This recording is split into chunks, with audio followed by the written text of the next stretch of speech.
নমস্কাৰ আপোনালোক সকলোকে স্বাগতম জনাইছো অৰ্চনাৰ বিভিন্ন শিতানৰ আন এটা নতুন ৰেচিপি লৈ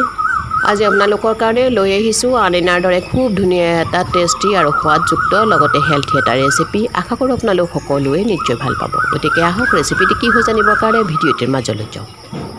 প্ৰিয় দৰ্শকসকল আজি ৰেচিপিটি হৈছে ৰঙালাও পাতৰ গছৰ আগ অংশৰ এটা খুব ধুনীয়া ৰেচিপি যিটো ৰেচিপি বিভিন্ন ঠাইত বিভিন্নজনে বিভিন্ন নামাকৰণেৰে এই ৰেচিপিটি বনাই খায় এই ৰেচিপি খোৱাৰ টেষ্টিৰ উপৰিও ই বহুত বেছিকৈ হেলথি হয় গতিকে প্ৰায় ব্যক্তিৰে এই ৰেচিপি খুবেই প্ৰিয় গতিকে আপোনালোকে প্ৰিয় ৰেচিপিটি এবাৰ বনাই খাবচোন নিশ্চয় ভাল পাব আৰু এই ৰেচিপি কেনেকৈ বনায় মই অতি সহজভাৱে আপোনালোকক দিবৰ কাৰণে যত্ন কৰিম গতিকে বলক আমি ৰেচিপিটিৰ বাবে লাওৰ আগৰ পাতখিনি প্ৰথমে ছিঙি লওঁ আৰু দেখিছেনে এইখিনি সময়তে চৰাইটোৱে কিমান ধুনীয়াকৈ মাতি আছে মোৰ ঘৰৰ সন্মুখত ইমান বেছি গছ আছে যাৰ ফলত মই বিভিন্ন চৰাই মাতসমূহ এনেকৈ শুনিবলৈ পাওঁ বহুত বেছি ভাল লাগে যেতিয়া চৰাইবোৰে এনেকৈ মাতি থাকে আপোনালোকৰো নিশ্চয় ভিডিঅ'সমূহত এই চৰাই মাতসমূহ শুনি বহুত বেছি ভাল লাগিছে নহয় জানো প্ৰিয় দৰ্শকসকল এইডাল হ'ল ৰঙালাও গছ এই ৰঙালাও গছডাল মই আজি কেইদিনমান আগতেও আপোনালোকক দেখাইছিলোঁ আন এটা ভিডিঅ'ত যিটো ভিডিঅ'ৰ ৰেচিপিত আপোনালোকক দেখাবলৈ গৈছিলোঁ বিলাহীৰ সৈতে ৰঙালাও অকল পাতৰ ৰেচিপি আজি মই বনাবলৈ গৈ আছোঁ এই পাত আৰু ঠাৰিৰ পৰা কেনেকৈ বগা সৰিয়হ দি পেলাই এই ৰেচিপি বনাব পাৰি তাৰ এটা সুন্দৰ পদ্ধতি গতিকে এই ৰেচিপিটি বনাবৰ কাৰণে প্ৰথমে মই এয়া মোৰ ঘৰতেই থকা ৰঙালাও ডালৰ পৰা ঠাৰি আৰু পাতখিনি ছিঙি ল'লোঁ আৰু এইখিনিৰে আপোনালোকক দিবলৈ গৈ আছোঁ খুব ধুনীয়া এটা সৰিয়হৰে বনোৱা ৰেচিপি যিটো ৰেচিপি আপোনালোকে খাই খুবেই ভাল পাব খুব টেষ্টি হয় খুব হেলথি হয় বাৰে বাৰে কৈছোঁ গতিকে আপোনালোকে এবাৰ বনাই খাব আৰু এতিয়া মই ৰঙালাও গছৰ পাতৰ একেবাৰে আগ অংশ যিখিনি কোমল কোমল পাত আৰু ঠাৰি থাকে সেইখিনি পাত আৰু ঠাৰিৰ সৈতে ছিঙি আনিলোঁ আৰু এতিয়া ইয়াৰে অলাগতিয়াল বস্তুখিনি মই গুচাই ল'ম ৰঙালাও গছৰ পাতৰ ঠাৰিসমূহত এবিধ পাতল ধৰণৰ আঁহ থাকে সেই আঁহখিনি মই প্ৰথমে গুচাই ল'ম আৰু আপোনালোকক দেখাইছোঁ কেনেকৈ গুচাই ল'ব লাগে আপোনালোকেও মই দেখুৱাৰ ধৰণে খুব ধুনীয়াকৈ এইখিনি চাফ কৰি ল'ব আৰু ইতিমধ্যে এইখিনি মোৰ চাফ কৰি হৈ গ'ল দেখিছেনে আপোনালোকক দেখুওৱা জাতীয় বস্তুখিনি আৰু এইখিনি অলাগতিয়াল বস্তু এইখিনি এতিয়া পেলাই দিম আৰু এইখিনি হ'ল লাগতিয়াল বস্তু গতিকে এইখিনিৰে আজি আপোনালোকক দিবলৈ গৈ আছোঁ খুব ধুনীয়া এটা টেষ্টি ৰেচিপি আৰু এইখিনি চাফ কৰি হৈ যোৱাৰ পিছত খুব ধুনীয়াকৈ আপোনালোকে এই পাতখিনি আৰু ঠাৰিখিনি একেলগে ধুই ল'ব গতিকে বলক পাতখিনিও যোগাৰ কৰি লওঁ ৰঙালাও পাত আৰু ঠাৰিখিনি চাফ কৰি হৈ যোৱাৰ পিছত ধুই মেলি ল'লোঁ আৰু এইখিনিতে এই ৰেচিপিটিত ব্যৱহাৰ কৰিব লগা সামগ্ৰীখিনিও মই যোগাৰ কৰি ল'লোঁ সামগ্ৰীখিনিৰ ভিতৰত আছে আলু এটা ডাঙৰ চাইজৰ লৈছোঁ এই আলুখিনি দীঘলীয়াকৈ কাটি লৈছোঁ আৰু এয়া হ'ল বগা সৰিয়হ মই দুমুঠি লৈছোঁ এইখিনি পেষ্ট বনাই লওঁ আৰু এটা লৈছোঁ বিলাহীটো মই পেষ্ট বনাই ল'ম আৰু মিডিয়াম চাইজৰ দুটা পিঁয়াজ লৈছোঁ এই পিঁয়াজটো সৰু সৰুকৈ কাটি ল'ম আৰু এফুটামান লৈছোঁ আদা আৰু 4 ফুটামান লৈছোঁ নহৰু আৰু দুখিলা আছে তেজপাত আৰু 4টা আছে শুকান জলকীয়া এইখিনিতে আপোনালোকে কেঁচা জলকীয়াও ব্যৱহাৰ কৰিব পাৰে বৰ্তমান মোৰ কেঁচা জলকীয়া নোহোৱাৰ বাবে শুকান জলকীয়াখিনিকে ইয়াতে দিম বুলি ভাবিছোঁ আৰু সেয়ে আপোনালোকক এইখিনি দেখাইছোঁ আপোনালোকে মন কৰিলে কেঁচা জলকীয়াও দিব পাৰে আৰু ইতিমধ্যে বিলাহীটো মই এয়া মিক্সি জাৰ এটাত পেষ্ট বনাই ল'লোঁ আপোনালোকৰ ওচৰত যদি জাৰ নাথাকে তেতিয়াহ'লে এই বিলাহীটো এই ৰেচিপিত ব্যৱহাৰ কৰাৰ সময়ত বইল কৰি ধুনীয়াকৈ পিটিকি ল'ব পাৰে আৰু এইখিনি হ'ল সৰিয়হ গোটা সৰিয়হখিনি যিখিনি দেখাইছিলোঁ আপোনালোকক সেইখিনিও মই শুকানে পেষ্ট বনাই ল'লোঁ আৰু আমাৰ আটাইখিনি যোগাৰ হৈ গ'ল গতিকে বলক ৰেচিপিটি বনাবৰ কাৰণে আৰম্ভ কৰোঁ ৰেচিপিটি বনাবৰ কাৰণে প্ৰথমে মই এয়া গেছটো অন কৰি কেৰাহীটো পাতি দিছোঁ আৰু কেৰাহীটো গৰম হৈ যোৱাৰ পিছতে ইয়াত মই যিহেতুকে মিঠাতেল ব্যৱহাৰ কৰিম গতিকে মোৰ প্ৰয়োজন মতে আৰু ৰেচিপিৰ পৰিমাণ অনুযায়ী এয়া মিঠাতেল মই এই কেৰাহীটোত ঢালি দিছোঁ আৰু মিঠাতেলখিনি গৰম হৈ যোৱাৰ পিছত প্ৰথমে মই আলুখিনি ফ্ৰাই কৰি ল'ম গতিকে এয়া কাটি লোৱা আলুখিনি কেৰাহীত বহাই দিছোঁ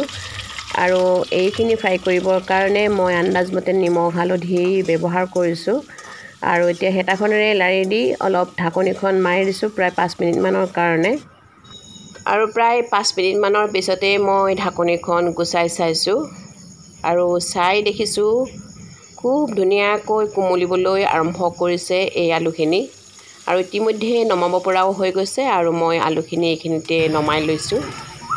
এইখিনি হ'ল নমাই লোৱা আলুখিনি আৰু আলু নমোৱাৰ পিছত যিখিনি তেল ৰখি গৈছিলে যেহেতুকে মই সৰহীয়াকৈ অলপ তেল দিছিলোঁ সেই তেলখিনিতে এতিয়া মই পাঁচফোৰণ দিছোঁ এয়া কেইফুটামান লৈছিলোঁ নহৰু আৰু জলকীয়া এইখিনি দিছোঁ এয়া আদা নহৰুৰ পেষ্ট দুখিলা তেজপাত আৰু এয়া হ'ল কালজিৰা আৰু এইখিনিতে মই সৰু সৰুকৈ কাটি লোৱা পিঁয়াজখিনিও ঢালি দিছোঁ ঢালি হৈ যোৱাৰ পিছত হেতাখনেৰে এবাৰ লাৰি দিছোঁ আটাইখিনি মিহলি হৈ যোৱাকৈ আৰু প্ৰায় 3 মিনিটমান ভজাৰ পিছতে এই আটাইখিনি মছলাৰ ওপৰতে মই বনাবলৈ অনা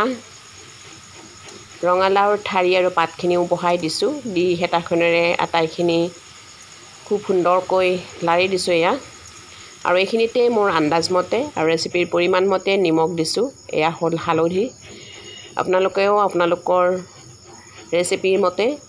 আৰু আন্দাজমতে নিমখ হালধি ব্যৱহাৰ কৰিব কৰি হৈ যোৱাৰ পিছত হেতাখনেৰে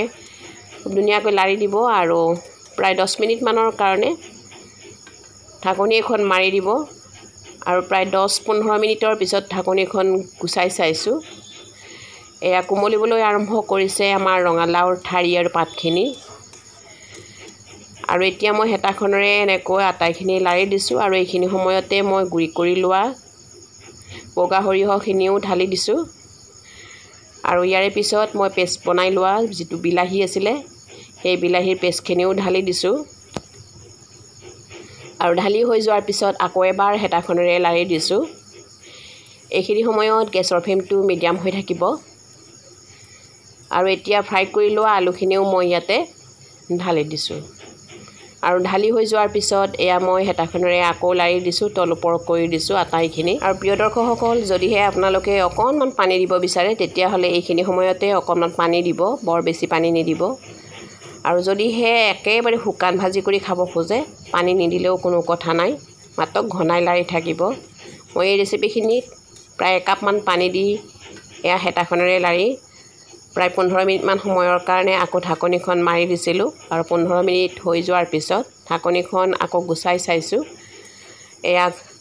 আটাইখিনি শাক আৰু ঠাৰিখিনি কোমলিবলৈ আৰম্ভ কৰিছে আৰু এইখিনি সময়তে 2 এটুকুৰ আলু আপুনি ভাঙি দিব পাৰে আৰু এবাৰ লাৰি দি ঢাকনি এখন প্ৰায় 7 মিনিটমানৰ কাৰণে মাৰি দিয়ক আৰু মোৰ 7 মিনিটমান হৈ যোৱাৰ পিছত এয়া দেখিছেনে ঢাকনিখন গুচাই চাইছোঁ পানীখিনি একেবাৰে নোহোৱা হৈ গৈছে আকৌ এবাৰ হেতাখনেৰে লাৰি দিছোঁ আটাইখিনি মিহলি হৈ যোৱাকৈ আৰু প্ৰিয় দৰ্শকসকল এইখিনিতে মোৰ ৰেচিপিটো বনোৱা শেষ হৈ গৈছে গতিকে মই এইখিনিতে গেছটো অফ কৰিছোঁ আৰু এইখিনি মই এটা পাত্ৰত নমাই ল'ম আৰু ইতিমধ্যে এইখিনি মই নমাই ল'লোঁ দেখিছেনে কালাৰটো ইমান ধুনীয়া হৈছে ৰেচিপিটি ইমান ধুনীয়া লাগে খাই আপোনালোকে নিশ্চয় খালে গম পাব আৰু এইখিনিতে দেখিবৰ কাৰণে শুৱনি হ'বলৈ মই এটা ভোট জলকীয়া ওপৰতে দিছোঁ যাতে দেখিবলৈ শুৱনি হয় প্ৰিয় দৰ্শকসকল এইখিনিতে আপোনালোক সকলোকে বহুত বহুত ধন্যবাদ জ্ঞাপন কৰিছোঁ ভিডিঅ'টি প্ৰথমৰ পৰা শেষলৈকে চাই মোক উৎসাহিত কৰাৰ বাবে আপোনালোকে বনাই খাব আৰু এই ৰেচিপিটি খাই কেনেকুৱা পায় যদিহে এলাহ নকৰে এবাৰ হ'লেও এটা কমেণ্ট কৰিবচোন নিশ্চয় ভাল লাগিব আৰু আপোনালোকৰ কমেণ্টসমূহ পঢ়ি মোৰ ভুলবোৰো শুধৰাবৰ কাৰণে নিশ্চয় সুবিধা পাম গতিকে পুনৰ নতুন নতুন ৰেচিপি আৰু ভিডিঅ' লৈ আহিম তেতিয়ালৈকে আপোনালোকে সকলোৱে কিন্তু চাই থাকিব অৰ্চনাৰ বিভিন্ন শিতান আৰু যদিহে মোৰ চেনেলটো আপোনালোকে প্ৰথমবাৰলৈকে চাইছে তেতিয়াহ'লে এই চেনেলটোৰ সমূহ ভিডিঅ' পাবৰ কাৰণে ছাবস্ক্ৰাইব কৰি থ'ব ওচৰত থকা বেলটো টিপি থ'বৰ কাৰণে একেবাৰে নাপাহৰিব তেতিয়াহ'লে মোৰ আহিব লগা ভিডিঅ'সমূহ আপোনালোকে আগতীয়াকৈ নটিফিকেশ্যনসমূহ পাই থাকিব প্ৰিয় দৰ্শকসকল পুনৰ আপোনালোক সকলোকে বহুত বহুত মৰম আৰু শুভেচ্ছা জনাই আজিৰ ভিডিঅ'টি ইমানতে সামৰিছোঁ ধন্যবাদ